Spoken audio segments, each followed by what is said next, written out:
back to the channel, guys. Today's video is going to be part 3 of the Corvette. I already kind of got started on it, putting the things back together.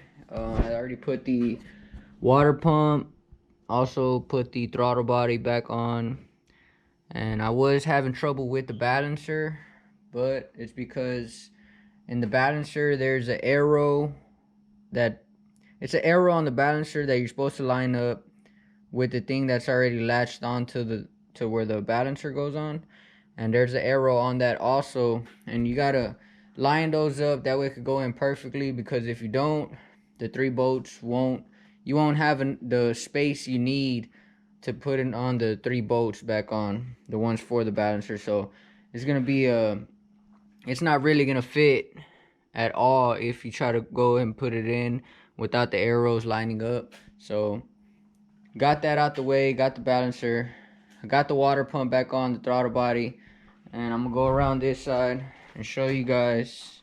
I already started putting the connections in. This one here is going to go to, I believe, this here, which is, it goes connected to the throttle body. And I also have another connector, which is this one here, that will go connected to, I believe, somewhere on the intake, more further along, but I won't get to that until later once I start putting on everything. But I did go ahead and put on, I don't have the belt on yet, I do want to get to that, but I did already take the power steering pump pulley.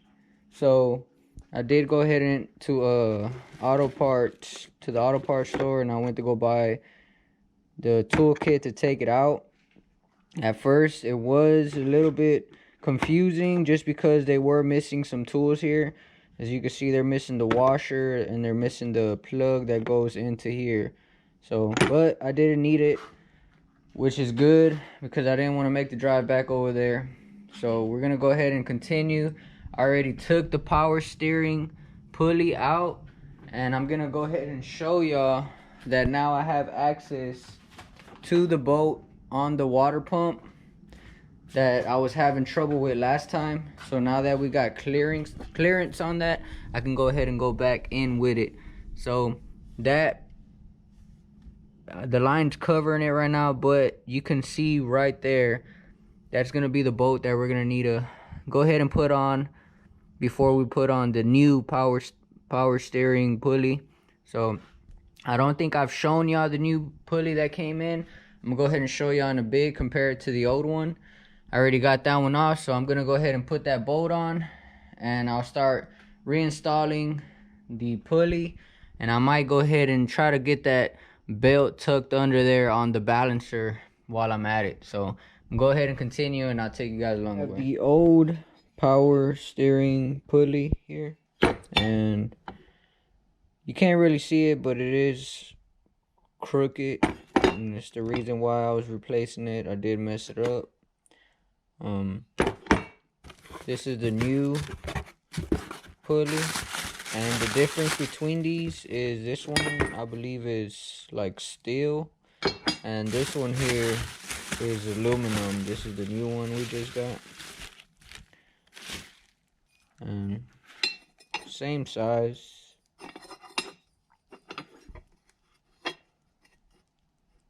Same size. This one looks a little bit thicker, but should be good. So the way you install this, you got to make sure the side that the tool latches onto is facing in, as if you're looking in front of the motor, and this is going to be the side that latches on. So always make sure you're putting stuff right. You don't want to mess up more things. And now I already did throw a little bit of lubricant on that thing where the pulley is gonna go on. That way it can slide on pretty good and easy, and wasn't too hard. I did use, in order for the this bolt to not spin, I used this one here, and what I did, I latched it on. Say this is the bolt right here. I latched it on to where it was pushing up against this here while I turned with the ratchet. So wasn't too hard. Now I'm gonna try to put it back on, and I'll show you guys. Okay, so I just finished putting on the pulley, and we also just got on the belt. So let me go ahead and show you guys. Get this light, and as you see there, the belt is on already, and there you have the pulley. So now that we got the belt on, everything's tight. Everything should be good now to start putting on the hoses and everything. Now, on the cool thing about these cars is that on the intake cover, it does have, not the intake cover, the radiator cover, does have a picture on here that tells you how the belt goes. So if you still have this cover, it's very helpful going back in with the belt, because it is kind of confusing, especially when you're taking off pulleys. So now that we got the belt on, we can move into putting all the hoses back together, the radiator and everything back in. So I'm gonna go ahead and get putting everything back together. The only thing I did struggle with putting back together was, of course, the balancer, which I told you about, and putting on this cover. I currently don't have it flush at the moment. I just have everything put on, not tightened up or anything, but I do have all the hoses lined up and connected and everything else. So the next thing I'm gonna do, this battery is dead from it sitting so long. I am gonna charge this battery up. I'm gonna run the cables, and also for now I am gonna throw just the water inside the coolant, turn it on, see if it turns on, and maybe run it a couple times, and then after, once everything gets hot and all that, most of that rust inside clears up, I'm gonna go ahead and drain it, and this time go in with the coolant and the water half and half. But I'm gonna go ahead and charge this battery up, and I'll go ahead and start throwing that water in also, and we'll see. Hopefully, man, if she starts up. If she don't start up, man, I don't have any other ideas of what the problem would have been, but I'm pretty sure it was a spark plug. Hopefully I did plug up everything right. I did double check everything, so I'm gonna go ahead and continue, and hopefully we get this baby to start. So I did mention that I did throw the distilled water in for now, and as you see there, it is about midway, and once the car gets turned on, if it does start, that it's gonna go down, and we'll just go ahead and add a little bit of more water, and after, we'll go ahead and try to run the car. We'll go ahead and take it out for a spin, come back, and hopefully we get to drain that out and put the new coolant on. That way it'll be good for tomorrow, and we'll take it out in the daytime. But letting it charge right now, I want this thing fully charged. I am gonna prime it a little bit, and after that, we're gonna go ahead and try to fire her up for the first time since I've gotten it. But it's all hope for the best. Able to get on the driver's side just because I got the car right there passing the cables, but I'm gonna go ahead and put her in park,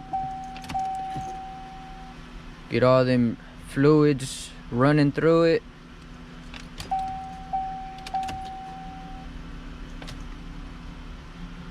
As you see there, it's reading low coolant.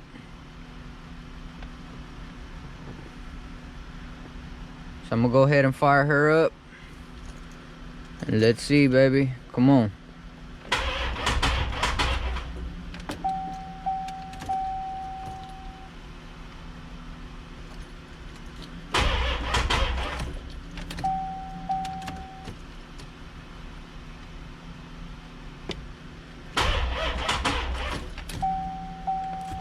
Alright, so as you see, she's still a little bit dead.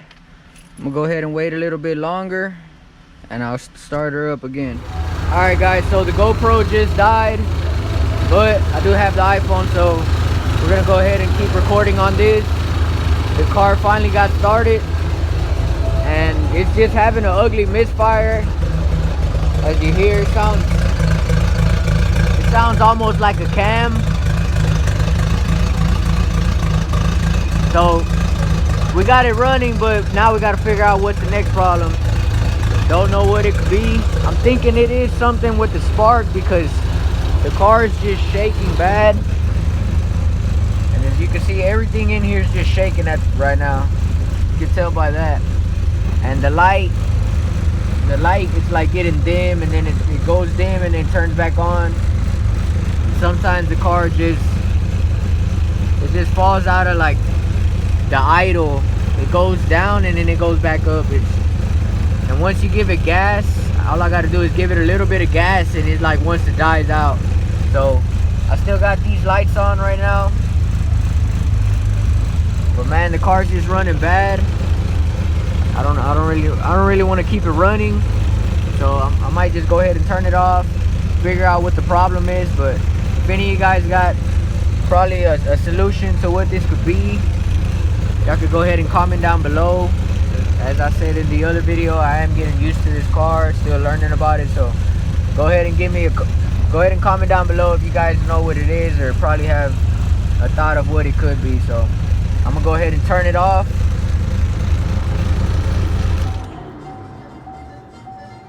At the moment, I do have the distilled water in there. Alright guys, so it is the following day now. I did forget to do an outro yesterday, so I'm gonna just go ahead and finish up here. As you seen yesterday, we did get the Corvette started, but now it's having a misfire somewhere. I don't know what it could be, but we're gonna have to figure that out. I am gonna get somebody with that scanner tool that scans out the codes of if it's having a spark issue or whatever. I'm gonna try to find somebody that has that. I don't know if you could rent them at AutoZone or what, but I do need to do that just to see if it'll tell me there before, you know, I just keep guessing at it. I am on the verge of getting somebody to come work on it, which I don't want to do. I would like to at least find out what it is, try to do it myself, just so I can learn more about the car. But that's really it for this video, guys. I hope you enjoyed the video. If you haven't subscribed already, go ahead and hit that subscribe, like. If you have comments, I did tell you to comment on this video. That way, if anybody has any ideas on what that issue could be, what causes that the car to idle like that. It sounds almost like a cam, but it's just, you know it's not a cam, just because the car rattles so bad, and you just see how it vibrates. And I can't even hit the throttle because it'll just want to shut off. So if you guys have any ideas or own a C4 and it's done that to you, leave a comment, let me know what to check next. But other than that, I hope you guys like the video. Once again, keep supporting the channel, and I'll see you guys in the next video.